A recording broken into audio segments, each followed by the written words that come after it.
Le matin à Chicago était enveloppé de brouillard. Emily Harrison regardait le paysage défiler par la fenêtre du train de banlieue tout en vérifiant le solde de son compte bancaire sur son téléphone portable. Elle venait juste d'envoyer de l'argent à sa famille ce mois-ci, ne laissant que le strict minimum sur son propre compte. Elle continuait de porter le lourd fardeau des attentes de sa famille. Cela faisait déjà 10 ans qu'Emily avait commencé à travailler comme représentante commerciale pour une entreprise d'appareils médicaux. Ses notes à l'université avaient toujours été excellentes, et ses parents l'appelaient la fierté de la famille. Après avoir obtenu son diplôme, lorsqu'elle commença à gagner un revenu stable, elle se retrouva naturellement sollicitée pour apporter un soutien financier à sa famille. Cela avait commencé par quelques centaines de dollars par mois, mais maintenant elle envoyait près de 2500 dollars mensuellement, dont 2000 dollars pour le loyer de la maison de ses parents et 300 dollars pour les dépenses de nourriture du chien de sa sœur Jessica. Sa mère, Linda, était connue dans le quartier pour son style de vie élégant. Elle cachait le fait qu'elle vivait en réalité grâce au transfert d'argent de sa fille, expliquant à ses amis, « La pension de mon mari est tout à fait suffisante. » Pour Linda, le succès d'Emily était le résultat de sa propre éducation, et il était naturel que sa fille soutienne la famille. Chaque fois qu'elle appelait, elle avait l'habitude de terminer les conversations par la phrase « On est une famille ». Alors, bien sûr, c'est naturel. Sa sœur, Jessica, n'avait pas d'emploi stable et continuait de poursuivre son rêve de devenir influenceuse après avoir abandonné l'université. Elle passait d'un emploi à l'autre, mais aucun ne durait longtemps. J'ai un talent spécial, les emplois ordinaires ne seraient qu'une perte de temps, était sa phrase fétiche. Jessica comptait sur le revenu stable de sa sœur, disant, « Franchement, puisque tu gagnes bien ta vie, il n'y a pas de problème à ce que je le dépense, n'est-ce pas ?» Il y a 3 ans, Jessica avait soudainement commencé à élever un chiot Golden Doodle nommé Princesse. Le chien devait apparaître comme la mascotte de l'Instagram de Jessica. Cependant, tous les coûts liés aux soins du chien incombaient à Emily. En plus des 300 dollars mensuels de nourriture pour chien, du toilettage, des visites chez le vétérinaire, des jouets et des paniers de luxe, les dépenses liées à Princesse augmentaient sans limite. Emily elle-même vivait dans un vieil appartement un peu éloigné du centre-ville pour maintenir un loyer bas. Elle avait choisi une chambre dans un immeuble vieux de 30 ans. En hiver, le chauffage fonctionnait à peine, et en été, le vieux climatiseur ne marchait pas correctement. Ses amis disaient, « Tu devrais vivre dans un endroit plus agréable », mais Emily devait maintenir ses dépenses personnelles au minimum à cause des transferts d'argent à sa famille. Elle maintenait son budget alimentaire mensuel en dessous de 500 dollars et mangeait rarement au restaurant. Ses collègues s'interrogeaient parfois sur le style de vie frugal d'Emily. Son salaire n'était certainement pas bas, pourtant elle semblait toujours faire des économies. Elle apportait des déjeuners faits maison et quittait souvent tôt les soirées d'entreprise, disant qu'elle avait des choses à faire. La vérité était qu'elle voulait aussi profiter de la mode et des voyages comme les autres femmes de son âge. Cependant, les attentes de sa famille et son sens des responsabilités ne le lui permettaient pas. Cette situation jetait également une ombre sur les relations d'Emily. Même lorsqu'elle sortait avec quelqu'un, expliquer sa situation familiale à ses partenaires était déprimant. Elle était souvent accueillie avec surprise, « Tu envoies autant d'argent à ta famille chaque mois ?» Peu à peu, elle devint moins enthousiaste à l'idée d'une relation amoureuse. Lorsque le mariage revenait dans la conversation, elle répondait toujours vaguement, « Ce n'est pas encore le bon moment. » Le week-end, Emily rendait souvent visite à sa famille par sens du devoir. Chaque fois, sa mère l'accueillait par un « C'est gentil à toi de venir », puis passait immédiatement aux finances du ménage. Quand sa sœur voyait Emily arriver, elle exhibait fièrement ses derniers cosmétiques ou les nouveaux jouets de princesse. Regarder Jessica parler joyeusement, comme si elle ne savait pas que ces articles étaient achetés avec l'argent qu'Emily avait du mal à envoyer, créait des sentiments compliqués chez Emily. Emily commençait à réaliser qu'elle était la seule à porter une responsabilité réaliste dans la famille. Cependant, changer une relation construite sur de nombreuses années n'était pas facile. Déchirée entre les attentes de sa famille et son amour, Emily se rendait à nouveau au travail aujourd'hui. Un samedi après-midi d'octobre, Emily marchait sur la route menant à la maison familiale. Le quartier résidentiel de la banlieue de Chicago était coloré par les feuilles d'automne, et elle pouvait voir d'autres familles profiter des décorations d'Halloween. Dans les mains d'Emily se trouvait un sac en papier contenant le vin préféré de sa mère et des friandises de luxe pour Princesse. Rendre visite à sa famille le lendemain de la paix était déjà devenu une habitude pour elle. Lorsqu'elle ouvrit la porte d'entrée, elle entendit la voix excitée de Jessica venant du salon. « Regarde, regarde. Le nouveau panier de Princesse. » Alors qu'Emily entrait dans le salon, un énorme panier pour chien était placé au centre de la pièce. Fait d'un matériau de luxe beige, le panier était aussi magnifique qu'un canapé humain, avec le mot « Princesse » brodé en fil d'or. N'est-ce pas merveilleux? Il a coûté 800 $, dit Jessica fièrement en brossant la fourrure de Princesse. Il utilise du coton biologique et de la mousse à mémoire de forme, donc c'est doux pour les articulations de Princesse. Mes abonnés Instagram en sont fous aussi. Emily resta momentanément sans voix. 800 $, ce qu'était plus que son budget alimentaire mensuel. 8 cents? Avec l'argent que j'ai envoyé, tu as acheté quelque chose d'aussi cher? Les mots lui échappèrent avant qu'elle ne puisse les retenir, et Jessica fronça les sourcils. C'est quoi ce ton?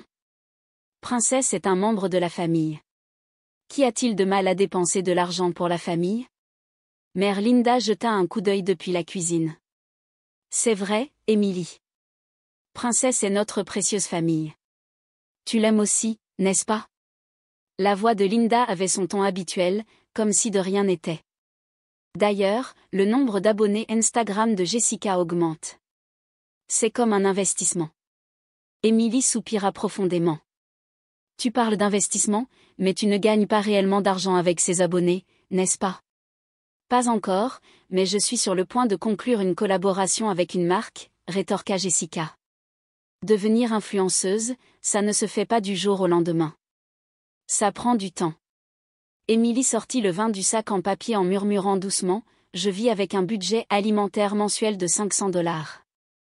Jessica se retourna à ces mots. C'est pour ça que tu n'arrives pas à trouver de petite amie. Sa voix était pleine de moquerie. Tu es tellement radine que les hommes ne s'approchent pas de toi. Pourquoi ne dépenses-tu pas un peu d'argent pour toi? La poitrine d'Emily se serra. Elle faisait des économies précisément à cause de cette famille. Cependant, ce fait était complètement ignoré. Tu comprends pourquoi j'économise de l'argent, n'est-ce pas? Oh, ça recommence, soupira Jessica de façon théâtrale.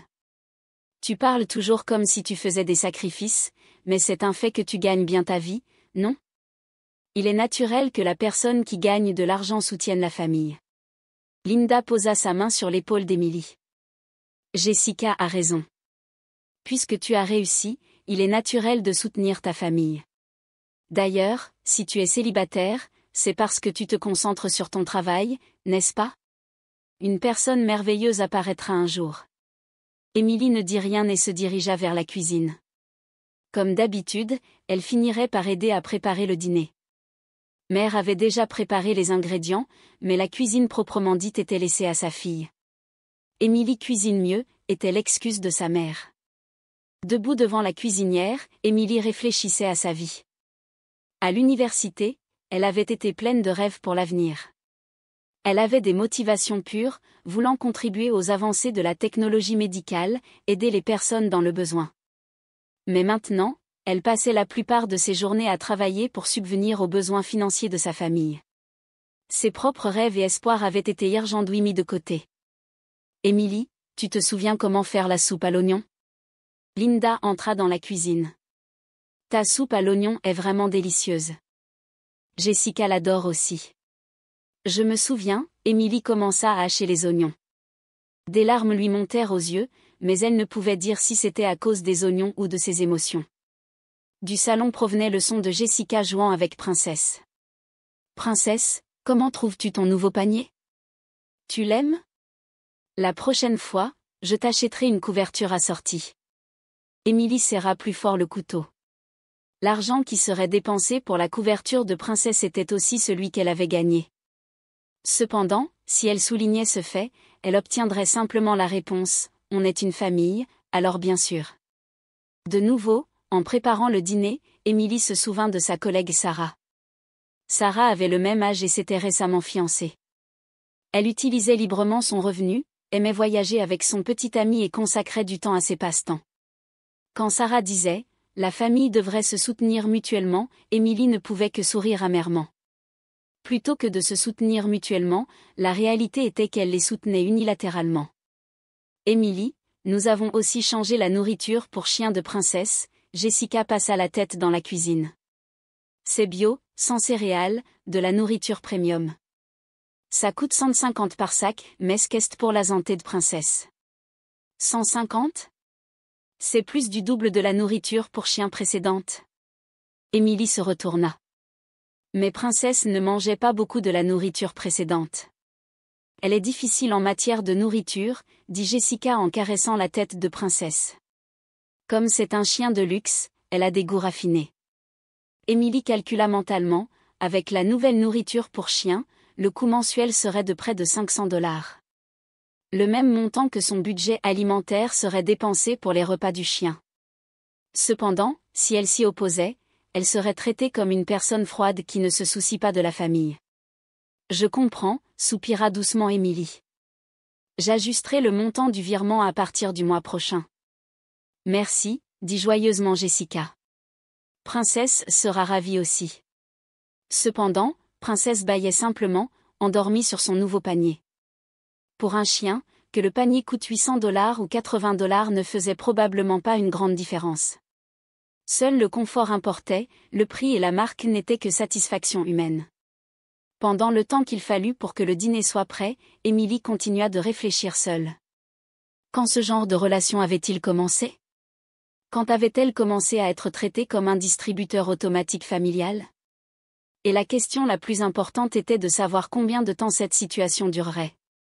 Les chances de Jessica de réussir en tant qu'influenceuse étaient faibles, et sa mère ne montrait aucun signe de vouloir travailler. En d'autres termes, cette relation de dépendance économique se poursuivrait probablement indéfiniment. Émilie ressentit vivement le besoin de reconsidérer son plan de vie. Si elle continuait à soutenir sa famille de cette manière, son propre avenir serait pratiquement inexistant. Cependant, changer une relation construite sur de nombreuses années était plus difficile qu'elle ne l'avait imaginé. Le dîner fut, comme prévu, dominé par les discussions sur les plans ambitieux de réussite de Jessica et sur Princesse.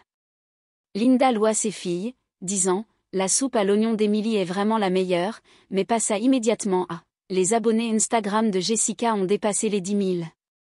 Émilie continua de manger en silence, réalisant une fois de plus la place qu'elle occupait dans cette famille. Après le dîner, Émilie finit de faire la vaisselle et se rendit au salon.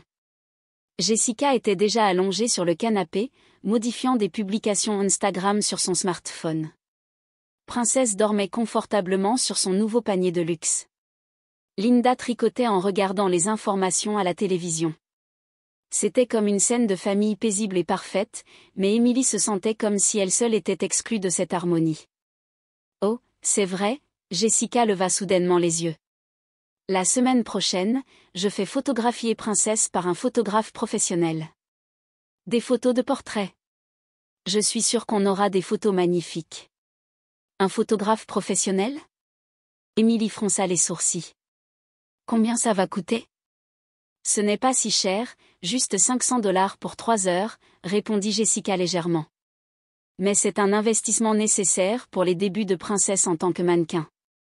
Avec de bonnes photos, on peut s'attendre à des offres de sponsoring de la part d'entreprises de nourriture pour animaux. Émilie prit une profonde inspiration. 500 $, c'était le même montant que son budget alimentaire mensuel. Mais ces offres de sponsoring vont-elles vraiment arriver? Avez-vous des discussions concrètes? Pas encore concrètes, mais il y a du potentiel, dit Jessica avec une certaine irritation. Il faut un investissement initial pour réussir.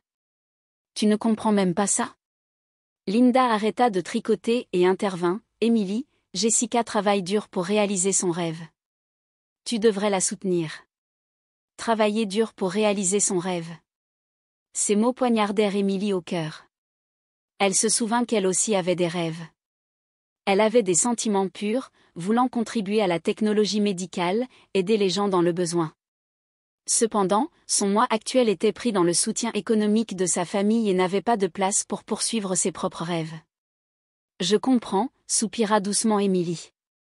Même si elle argumentait, elle voyait que cela se terminerait simplement par la conclusion « On est une famille, alors bien sûr ». Émilie se leva et se dirigea vers la salle de bain. En marchant dans le couloir, elle pensait à sa vie. À ce rythme, elle finirait par soutenir le style de vie luxueux de Jessica et Princess pour toujours. Il lui semblait que ses chances de se marier, d'avoir des enfants, s'éloignaient de plus en plus. Quand elle revint de la salle de bain, l'atmosphère dans le salon avait changé.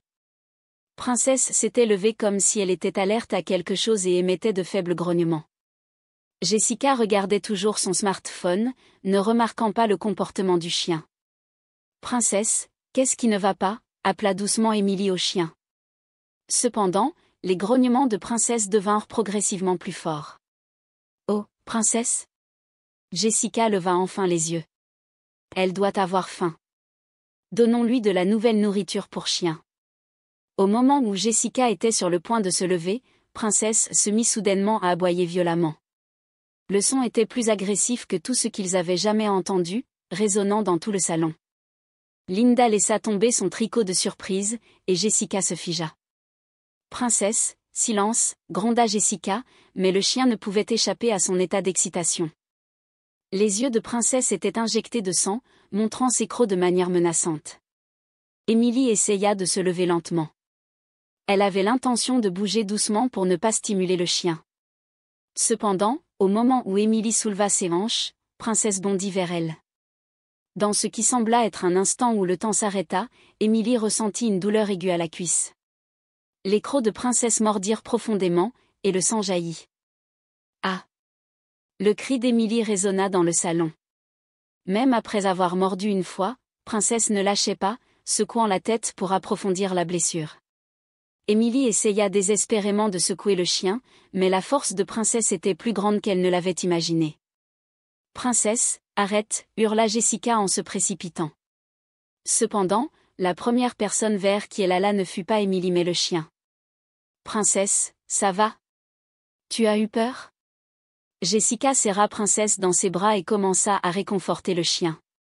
Émilie était assise par terre, se tenant la cuisse, mais personne ne se préoccupait de sa blessure. « Jessica, Émilie est blessée. » Linda revint enfin à elle et cria. « Mais Princess est effrayée », répondit Jessica tout en serrant toujours le chien dans ses bras. « Parce que tu t'es levée soudainement, cette pauvre chose a eu peur. C'est la faute d'Émilie. » Émilie regarda Jessica avec incrédulité. Le sang continuait de couler à travers son jean, pourtant sa sœur ne s'inquiétait que du chien. Sa conscience devenait trouble à cause de la douleur, mais les mots de Jessica la blessèrent plus profondément au cœur. « Il faut appeler une ambulance. » Linda attrapa le téléphone. « Attends. » Jessica l'arrêta. « Une ambulance, c'est trop dramatique. De plus, Princess sera encore plus effrayée. Les sirènes d'ambulance sont trop stimulantes pour les chiens. » Le sang continuait de couler inexorablement de la cuisse d'Émilie. La blessure était plus profonde que prévu, et il était clair que les crocs de Princess avaient atteint le muscle. Cependant, l'attention de la famille était toujours dirigée vers le chien. « Princess, ça va. Tu es en sécurité maintenant », murmura doucement Jessica au chien. « Je suis désolée que nous t'ayons fait peur. » Émilie sortit elle-même son téléphone portable et, les mains tremblantes, appela le 911. « J'ai besoin d'une ambulance, s'il vous plaît. J'ai été mordue par un chien et je saigne abondamment. » Après avoir raccroché, Émilie regarda sa famille. Linda avait l'air inquiète, mais Jessica serrait toujours Princess dans ses bras et la réconfortait. À cet instant, Émilie comprit complètement à quel point elle était peu considérée au sein de sa famille. Pendant les 15 minutes qui précédèrent l'arrivée de l'ambulance, Jessica n'essaya pas une seule fois de vérifier la blessure d'Émilie. Au lieu de cela, elle emmena Princess dans une autre pièce, disant, pour que cette pauvre chose ne soit plus stimulée.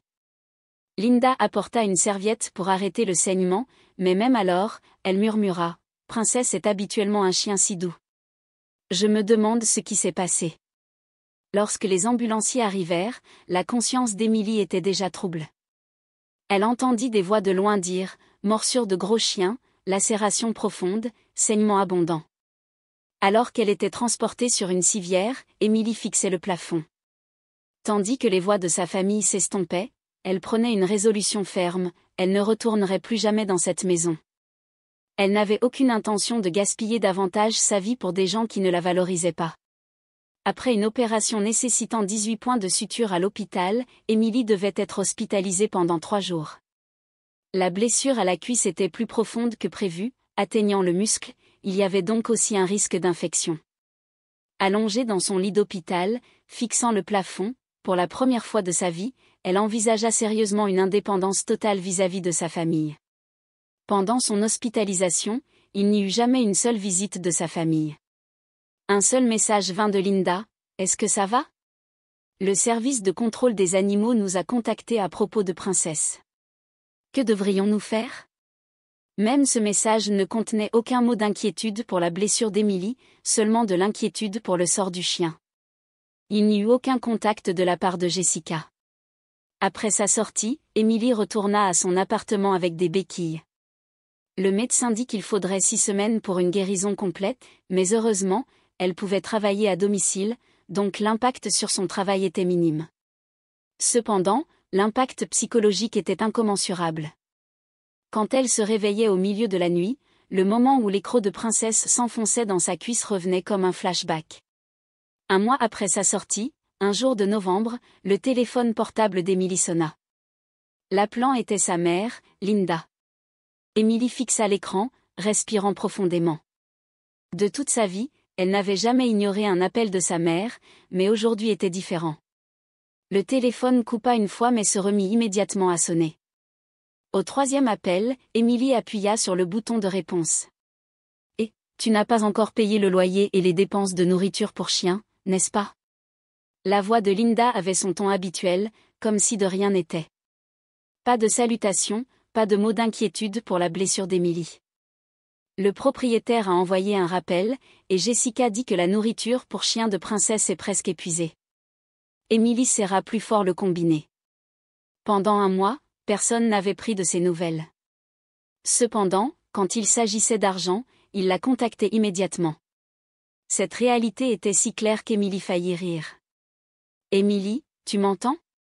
Le virement de novembre n'est pas encore arrivé. » La voix de Linda contenait une certaine irritation.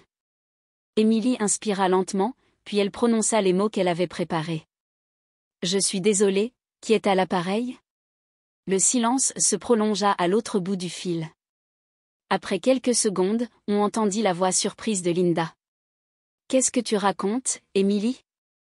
Tu t'es cogné la tête ? Je suis désolée, mais je suis importunée par des demandes d'argent de la part de quelqu'un que je ne connais pas. » La voix d'Emily était étonnamment calme.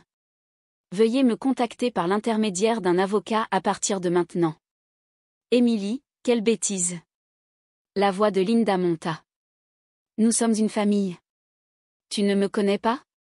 C'est ridicule. » « Famille se réfère à des relations où les gens se soucient les uns des autres, » répondit Emily.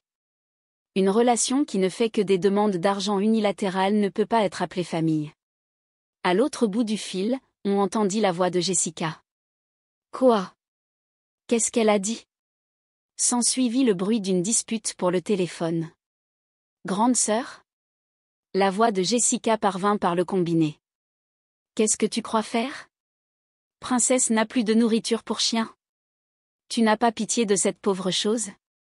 Princesse ? » Emily fit semblant de pencher la tête. « De quel chien parlez-vous ? Je ne possède aucun chien. Le chien de ta sœur. Tu as oublié ? » La voix de Jessica était mêlée de panique. « Je suis désolée, mais je n'ai pas de sœur, » répondit Emily d'un ton neutre. De plus, je n'ai aucune obligation de supporter les frais de nourriture du chien d'un étranger. Emily Harrison. Linda revint au téléphone. Arrête ces bêtises. Mets fin à cette blague ridicule et envoie l'argent immédiatement. Avez-vous dit Harrison ? Continua Emily. Je suis désolée, mais je ne connais personne de ce nom. Veuillez contacter mon cabinet d'avocat pour toute communication future. Emily raccrocha et mit immédiatement en place un blocage d'appel. Après cela, elle appela le cabinet d'avocat qu'elle consultait. C'était pour commencer à préparer une demande de dommages et intérêts concernant l'incident de la morsure de chien. L'avocat Michael Cohen secoua la tête après avoir entendu l'histoire d'Emily. Le propriétaire a une responsabilité de gestion, surtout avec les gros chiens. Le défaut de gestion appropriée est clair. Les frais médicaux, la détresse morale, les coûts de thérapie future, une demande de dommages et intérêts substantiels est possible. Ce n'est pas tout, continua Emily. Il devrait y avoir des images vidéo de l'incident. Une infirmière de l'hôpital l'a enregistré comme preuve. Michael se pencha en avant avec intérêt. Que montre cette vidéo? Ma sœur s'inquiétant uniquement du chien tout en m'ignorant alors que je saignais de la morsure du chien. Sa voix criant « Princesse est effrayée » est également enregistrée. Cette vidéo attira de manière inattendue l'attention du public. Une jeune infirmière de l'hôpital l'avait publiée sur les réseaux sociaux en dissimulant les informations personnelles. Parce que le contenu était si choquant, la vidéo montrait clairement Jessica réconfortant le chien tout en laissant Emily ensanglanter sans soin. Incroyable! Sa sœur est gravement blessée, et elle s'inquiète pour le chien? C'est ça une famille? Impossible! Cette femme doit être folle. Des commentaires comme ceux-ci affluèrent, et la vidéo se répandit instantanément. En 3 jours, elle dépassa le 1 million de vues et fut diffusée dans les programmes d'information locaux. Le compte Instagram de Jessica fut identifié, et les commentaires critiques se concentrèrent sur ses publications. Dépenser $500 par mois pour un chien, c'est de la folie. Un démon qui transforme le sang de sa sœur en argent pour la nourriture du chien. Les critiques acerbes continuèrent. Son nombre d'abonnés chuta rapidement, et toutes les discussions de collaboration avec des marques furent annulées. Pendant ce temps, le service de contrôle des animaux saisit Princesse et commença à envisager son euthanasie en tant qu'animal dangereux.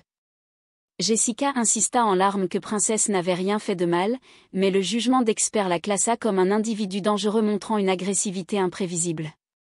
Le procès commença 3 mois plus tard. L'avocat d'Emily demanda $150 000 de dommages et intérêts, incluant les frais médicaux, la détresse morale, la perte de revenus et les coûts de thérapie future. Le témoignage de Jessica au tribunal l'a mis dans une position encore plus désavantageuse. Sa déclaration selon laquelle « Princesse est de la famille.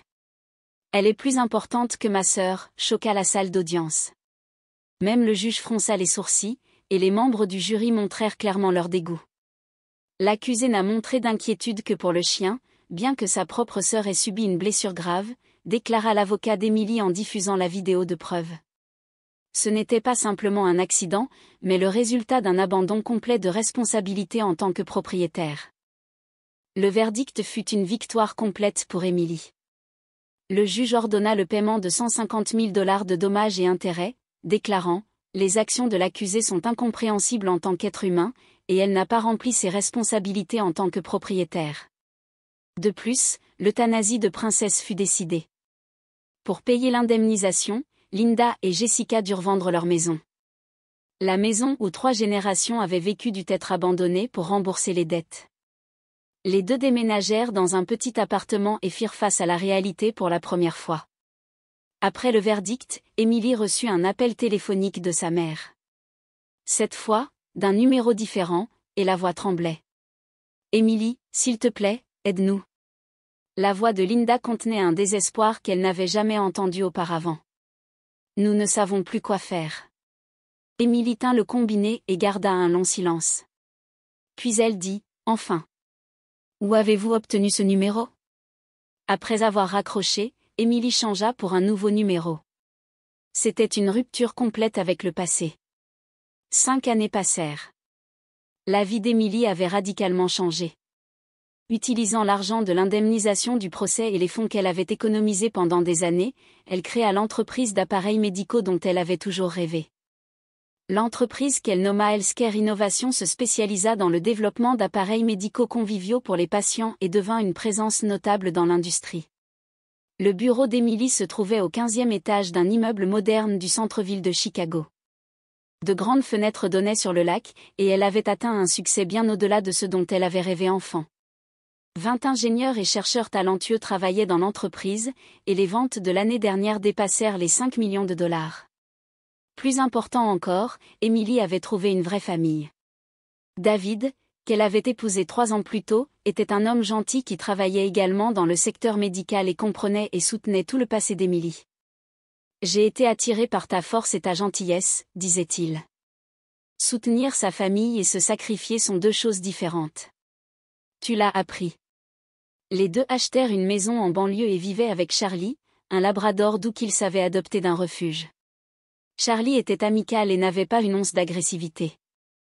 Il était également aimé des enfants du quartier. Il était tout le contraire de Princesse. Un après-midi de printemps, alors qu'Emily avait terminé une réunion de planification de nouveaux produits à l'entreprise, la secrétaire Sarah s'approcha avec une expression troublée.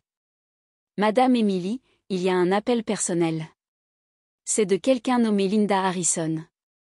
Emily s'arrêta un instant. C'était un contact de sa mère, avec qui elle n'avait eu absolument aucun contact pendant 5 ans. Quelle est la nature de l'appel ? Elle dit que c'est une urgence. Elle veut vous demander de l'aide. Emily prit une profonde inspiration. Le jour qu'elle attendait était enfin arrivé. Veuillez me passer l'appel. Quand elle prit le combiné, elle entendit une voix tremblante. Emily, s'il te plaît, écoute-moi. La voix de Linda semblait beaucoup plus vieille qu'il y a 5 ans. Nous ne savons plus quoi faire. Jessica est tombée malade et a besoin d'argent pour son traitement. Aide-nous, s'il te plaît. Emily répondit calmement, je suis désolée, mais où avez-vous obtenu ce numéro ? Emily, c'est ta mère. Tu ne comprends pas ? La voix de Linda était teintée de désespoir.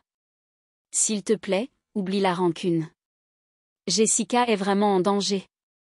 Je suis désolée pour votre situation, mais je ne peux pas répondre aux problèmes personnels de personnes que je ne connais pas, continua Emily calmement. Veuillez vous abstenir de tels appels à l'avenir. Si nécessaire, veuillez me contacter par l'intermédiaire d'un avocat. Après avoir raccroché, Emily regarda par la fenêtre. Elle ne ressentait aucune culpabilité. Au lieu de cela, il y avait une légèreté d'être complètement libérée d'années de fardeau. Ce soir-là, quand elle raconta la situation à David, il prit doucement la main de sa femme. « Tu as pris la bonne décision. S'ils étaient une vraie famille, ils t'auraient aidé quand tu étais en difficulté. » Emily sourit. La vraie famille n'est pas une question de lien de sang, mais de relations où les gens se soucient les uns des autres. Pendant ce temps, Linda et Jessica vivaient dans une petite chambre d'appartement, se rejetant la faute. Ayant perdu leur maison, perdu Princesse, et perdu Emily, leur seule source de soutien économique, les deux n'avaient plus rien. « Tout est de ta faute », dit Linda à Jessica. « Si tu n'avais pas gardé ce chien, cela ne serait pas arrivé. » « Tu as aussi traité Emily comme un distributeur automatique, rétorqua Jessica. « Je ne suis pas la seule fautive. » Les voisins se souvenaient aussi de cette vidéo. Elles étaient isolées, chuchotées comme « cette famille toxique ». Jessica continuait de chercher du travail, mais tant que cette vidéo resterait sur Internet, la possibilité d'être embauchée par une entreprise décente était faible. Alors que le printemps se transformait en été, Emily décida de faire un don à des refuges pour animaux dans le cadre des activités caritatives de son entreprise. Ironiquement, elle finit par utiliser plus de 10 fois ce qu'elle avait autrefois payé pour le chien de sa famille pour des animaux qui avaient réellement besoin d'aide. « Mes expériences passées ont peut-être eu un sens après tout, dit Emily à David. Sans ces expériences, je n'aurais pas appris ce qui était vraiment important. La contre-attaque qui avait commencé il y a 5 ans fut la meilleure décision de la vie d'Emily. En s'éloignant des personnes qui ne la valorisaient pas, elle put construire des relations vraiment précieuses. Désormais libérée de la malédiction des liens du sang, Emily avait trouvé la vraie liberté et le vrai bonheur. Entendant le bruit de Charlie s'approchant avec sa queue qui remuait, Emily sourit du fond du cœur. C'était ça, la vraie famille.